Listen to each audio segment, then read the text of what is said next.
I originally picked up the photography thing, God, 12, 13 years ago when I moved out to Colorado, just to show all my friends and family like how awesome this place was. Yeah. And then just kind of as a natural progression, as I started getting into photography more and more and more, I took my camera, everywhere I went. It's pretty seamless. A lot of people think they don't care about it, and then they see a few pictures of themselves with, huge mountains behind them, or, awesome terrain in Moab or St. George. And all of a sudden they're like, hey, take my picture over there. Or, hey, set up this shot so I can ride this line. So it adds another element to our trips. Yeah. And that, that's one of the things that I think when I first started Chasing Epic, I wanted to provide for everybody. It's basically a turnkey vacation. And so, you really bring your shoes, your helmet, your backpack, and your sense of adventure. Okay, so that was one thing I was going to ask you, was about the kind of private versus the the private trip versus the scheduled trip. So the scheduled trip is a slightly lower price, and that's set for a specific date. And do you guys wait until it's full, or is it? No. So scheduled trips, the first one you mentioned, anybody can sign up. We have, most people are singles. We do have some couples or a couple friends that sign up together. If that's on our calendar, it's going to depart. So we don't cancel any trips because we don't have enough people. I'll admit, last year, our first year of operation, I had a few trips where we had 2 or 3 people, but I'm not going to cancel a trip because I know that people are flying from, Atlanta, they're flying from North Carolina, they're flying from Texas. They have to make plans, and I want to make sure that their plans are upheld and they're going to go on this trip. So, last year we had some pretty small ones. This year, on average, I would say we have 8 to 10 customers, which is a pretty solid group. So we have, half a dozen of these scheduled trips, where anybody can sign up. Then we do, call them partner trips. So the rides with BKXC, the rides with, Single Track Sampler. We're doing one at the end of October with BMC. So they're bringing their whole demo fleet. They're bringing, a few of their employees, their engineers. We're going to have a couple of photographers, and we're going to ride St. George for 3 days. So we do a handful of those. We did one with IBIS last year. And then, I guess the third aspect of our business are the private trips. So, I would say it's about a third of our business where we get a group of, 8 guys from Portland, Oregon that want to come out and ride Moab with us. So they just, they say, we want to go on, October 15th, and we want to ride for 4 days, and we want you to take care of everything. And so we do those kinds of trips too. Wow. Yeah. Cool. And then that's great. I think the private trip, if you can get enough people together, that definitely seems like a really good option. It all seems like really great stuff, and the fact that you don't cancel any trips is perfect. That's that's a big risk on you as like a business, isn't it? Like you say, when 2 or 3 people rock up and you just go anyway, that's pretty cool. Yeah. I mean, some of those guys, they had their own personal guide for 4 days. It worked out, it couldn't have worked out better for them. Obviously for us, it wasn't ideal, but, I think it's part of the growing pains of being a business owner. Totally. I was a little naive last year in thinking that I could launch a business and, put 25 trips on the calendar, and people would book every single one of them, and I'd have 10 people, and, we would be a successful business right out of the gate. I think I smartened up and changed the business model of what we do a little bit for this year, where, instead of 25 trips, now we have 6 trips. And so, we have a lot more customers, but we're filing them into fewer trips, and then we're letting people create their own trips as well. Yeah. And then, so let's just come on to the location. So as someone that's not familiar with the States all that much, I've been to the States a few times, but Colorado, okay, which is where you're based, is kind of in the middle of the United States, isn't it? And then your trips are the sort of surrounding states and to the south. Is that right? Yeah, so we do trips. So Colorado sits, the Rocky Mountains run straight north-south through the middle of Colorado. So really the whole eastern side of Colorado, it's flat and boring, and nobody wants to go over there anyways. So all of our trips are I live just outside of Boulder, which is where we're based. And so all of our trips are from Boulder west and south. And so really, if you think about kind of the 4 corner states, so Colorado, Utah, Arizona, New Mexico, we do all of our trips are located in the cool areas of those 4 states. And so, because I've obviously seen, being someone that follows BKXC, I've seen the mountain biking that's on offer. But as someone that's ridden it as much as you have now, if like there was like a sales pitch for like riding in Colorado and New Mexico and Utah, what's the kind of like element that sticks out to you the most about riding in that area? So it's really diverse, actually. So if you think about our destinations, I would really split them up into two different groups. So we've got kind of the spring fall trips, which are really high desert. So if you've seen pictures of Moab, St. George, Sedona, a lot of those trips, that is, I mean, I would classify all of that stuff as technical, rocky, high desert terrain, where you can ride when it's cold everywhere else on Earth. You can go ride there and it's going to be 75 degrees. And so depending on, which location you go to, the views are freaking incredible. I mean, you'll never see anything like Moab or, St. George is just beyond belief. So it's really, riding some awesome, fun, technical single track in some of the coolest, most unique destinations you'll ever see in your life. Yeah.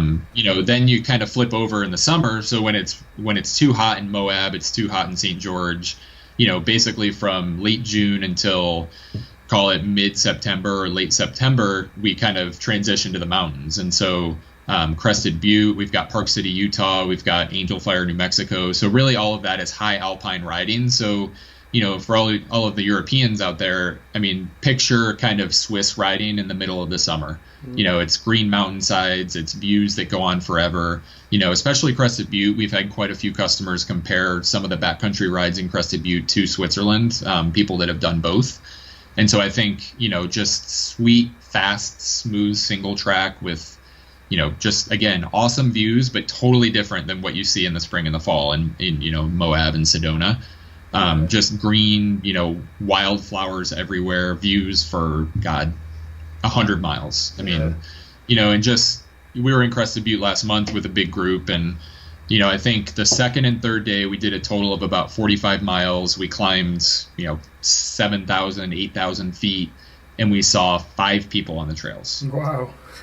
Yeah. So we have, there's popular rides, there's popular trails that people like to do, but at the same time, there's trails that nobody's heard of where we just go off. That's why we work with local guides that, they've helped build these trails. They ride them every day.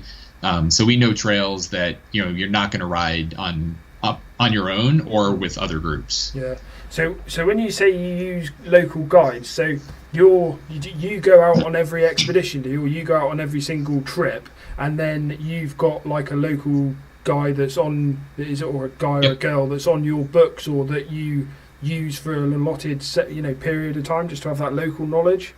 Yep. Yeah. So on every trip that Chasing Epic does, either myself or one of our trip leaders will be on that trip just to make sure everything runs smoothly. So we'll be there to, check everybody in at the hotel. We'll do dinner reservations. We'll make sure all the bikes are up and running. We'll fix things if they break. Basically there to make sure everybody's having a good time. But then when it comes to the rides, we work with guys and girls that are local, to Crested Butte, to Moab or whatever, that live in town, and then we use them for our trips. On average, I would say each location we do about 3 to 4 trips a year. So, we'll have those same guides in Crested Butte every day, for those 4 trips. We'll use the same guides in Moab for, spring and summer, or spring and fall. Oh, wow. So for every trip that you do, say that you have, I don't know what you average out, to be honest, between 5 and 10 people, between 5 and 15 people. Is there like a fixed number? So that is it 2 guides for every ride? So one of your people or yourself, and then one of the local people? It is 1 guide for every 6 riders. So anytime we have more than 6, even if we have 7, we'll have 2 guides, and then plus myself as well. Okay. And is that one at the front and one bringing up the rear, or do you split off into 2, just split off into 2 packs?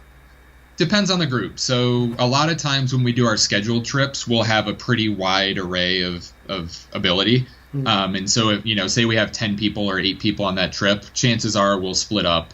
And really just for common courtesy, nobody wants to ride in a group of 10 people. So we'll split up into, say, 4 and 4, and then we'll have a guide on each one.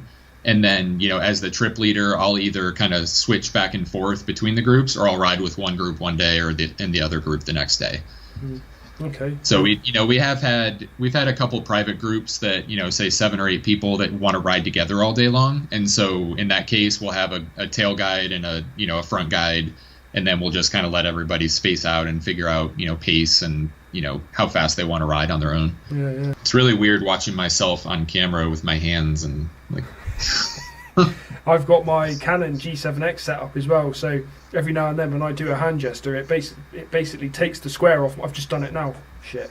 Yeah, I'll do a hand gesture across my face, and it'll pull the little box off my face and autofocus on something behind me. And when I don't notice it's done it, that's it for ages. I don't know if you want to touch on this, because I did it quite in depth with Brian. I don't know if you saw that talk that I did with Brian. Yeah, I did.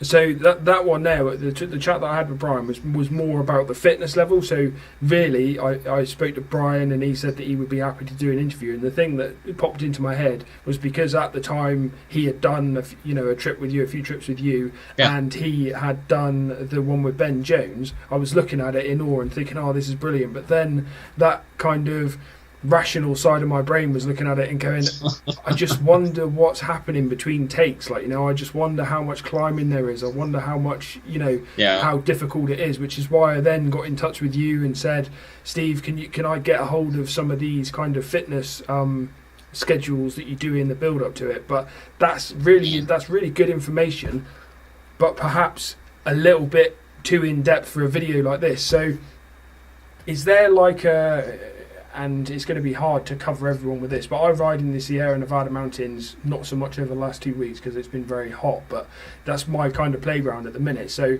my average ride is probably 15 miles and probably between 1,500 and 2,000 feet. And my ideal schedule, once I can get into it when it cools down a bit, is 3 rides a week. So if you take 3 rides at 15 miles, 1,500 feet, in mountainous terrain, is getting a feel for that? Is that sort of enough to come on one of your trips and enjoy? Yeah, I think you'd be all right. I think the most important piece for us, so it depends on location. So if you do something in Moab or St. George, it's really being able to handle your bike and being able to ride technical terrain, at least at an intermediate level. I think there's really a base fitness level that we recommend, and I think as long as you've got that base, that kind of what I mentioned earlier is that we can push beyond what you're used to. So we know, and we'll see the first day is always kind of a shakedown ride where, we'll do 12 miles, 13 miles. It's not going to be that difficult, but there's going to be difficult sections where we can see people either cruise through it or struggle or not be able to ride it at all. And so really after that first day, we can see how much we want to push the group or how much we want to push half the group and, let the other group go hard. And, that's one of the nice things with big groups is that we'll break up into smaller riding groups and split them up amongst the guides where, one group could go ride 30 miles and climb 5,000 feet, and the other group wants to take it easy, so they'll do 15 miles and only climb 2,000 feet. So we don't have a set let me take that back. We have a planned itinerary for every trip, but we also have made changes as we go through, as we see people, do well or struggle on rides. And so, what you were explaining, if you ride 3 times a day or 3 times a week, 15 miles a day, pretty good chance that you're going to be just fine on any of our trips, really. And really, I think that's one of the things that people use. They use our trips as incentive to go ride more. And I think that's a really cool thing is, we have people sign up 6 months in advance and they're going to go ride Crested Butte. They know they're going to climb all day long or, climb for an hour at a time. They know they want to be in good shape because people want to enjoy it when they spend their money. And so, if it gets people out on the bike more and, even if it's people down in Texas doing 20 hill repeats because they don't have anything bigger than, the street in their backyard, that's totally cool. And, I hear all kinds of stories from the guys that ride with us is, people got on the bike more because they came on our trip and they had more fun. Yeah. And that was one, it's a different kind of riding as well. When you're like me when I ride here, so I'll plan a route in Strava and I'll say 15 miles and I'll go and do my ride. I kind of know where I'm going. I push myself on the climbs. You kind of you kind of expend all of your energy in a fixed amount of time, because you know how far you're going. Riding for a whole day or riding for a good few hours, you get into I guess you get into kind of a different rhythm, and you settle in for a day's riding. So when you see or hear 30 miles and 5,000 feet of climbing, it's not your average ride, really. I wouldn't imagine, is it? No, and it's not as hard as it sounds. I mean, don't get me wrong, people are absolutely beat by the end of the day, but everybody makes it. We've never lost a rider, knock on wood, we've never had any major injuries.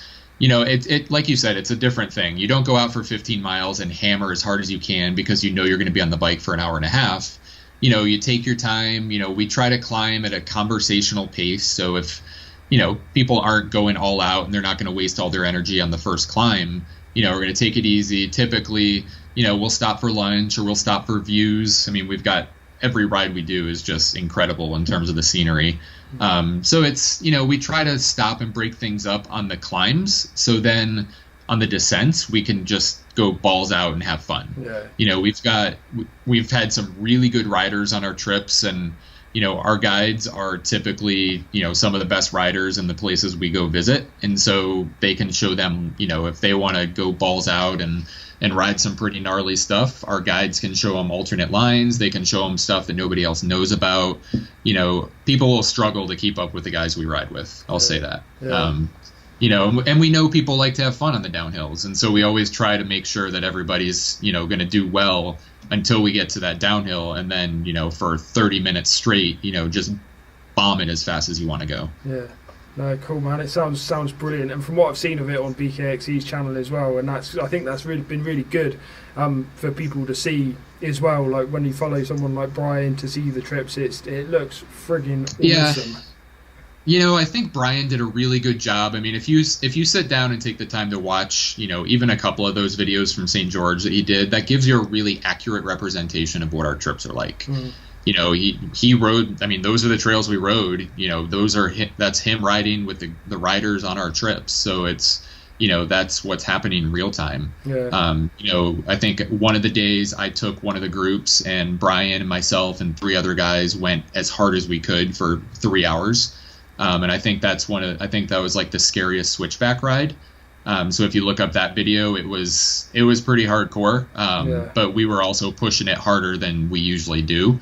But we have that opportunity because we had, there were 13 guys on that trip, I think. So we broke up into some pretty small groups. And, but yeah, I mean, it's, his personality and kind of his brand fit really well with what Chasing Epic does, because we're both out there to get more people to go ride. And, I think that's probably what one of your main goals is too, is, you want to get people excited about mountain bikes, and, whether it's going on a 10-mile ride out in their neighborhood because they haven't ridden a bike in 20 years, or if it's going on a 7-day epic ride in the mountains of Switzerland. It's, it's a challenge to everybody, and it's kind of everybody at their own pace. Yeah, it's definitely the next logical step, like you say, about getting people riding. It's about that for me as well, but it's as much about getting myself. I get so excited about riding. We're watching YouTube videos, and I've got the bike and I've got all the gear. Yep. And mountain biking as a whole is just one of those really wonderful hobbies that can tick so many boxes in terms of fiddling me a bike,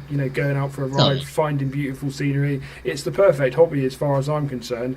But the absolute next logical step is for people like me that's always been a bit of a weekend warrior, rides by himself kind of guy, could never get into a schedule because I worked away a lot, so never really linked up with people. The next logical step is to start riding with other people, isn't it? Because it just adds to the experience. And like you say, when you start riding with people better than yourself, like guides, you get better. Yeah, and it adds a dynamic. So it's, like I was mentioning before, a lot of people sign up on our group trips because they want to go ride with other people, because they might not have friends at home that can ride on their schedule. For me, before I started Chasing Epic, I rode more and more because I wanted to stop suffering on the climbs in Colorado. I wanted to have fun on the downhills. So like that was my goal, to get in shape. And it's kind of like what people say on the golf course, but it applies to mountain bikes too. It's like, the worst day on a mountain bike is still a hell of a lot better than the best day at work. Yeah. And so, mountain biking's fun. It's a good workout, and you get to see some pretty crazy places that you probably wouldn't have otherwise seen. Yeah, absolutely. So what I'll do is I'll stick the link to your website in the description there. So go over and check out Chasing Epic, because it is a good website, and it's www.chasingepicmtb.com, isn't it? Correct. Yeah, yep. Cool. Well, the link will be in the description for that, mate. So, yeah. Okay, cool. Thanks a lot for coming on, bud. Yeah, absolutely. I will talk to you soon. Stay in touch. Yeah, speak to you soon, Steve. Cheers now.